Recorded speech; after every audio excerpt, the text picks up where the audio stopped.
southeastern Fond du Lac County in east central Wisconsin, northern Ozaukee County in southeast Wisconsin, Sheboygan County in east central Wisconsin, northeastern Washington County in southeast Wisconsin, until 10 p.m. At 8:52 p.m., a line of severe thunderstorms was located along a line extending from Thurston to Cedarburg and moving northeast at 45 miles an hour.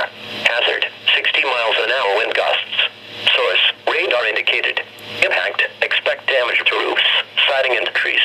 Severe thunderstorms will be near Newburgh and Campbellsport around 9 p.m., Saukville around 9:05 p.m., Port Washington and Fredonia around 9:10 p.m., Random Lake and Belgium around 9:15 p.m., Harrington Beach State Park and Cedar Grove around 9:20 p.m., Elkhart Lake and Plymouth around 9:25 p.m. Other locations impacted by these severe thunderstorms include Newfane, Waukesha, Fillmore, Boldenville, Beechwood, Silver Creek, Dundee, Batavia, Cascade and Greenbush. For your protection, move to an interior room on the lowest floor of a building. Intense squall lines can sometimes produce brief tornadoes and widespread significant wind damage. Although not immediately likely, it is best to move to an interior room on the lowest floor of a building.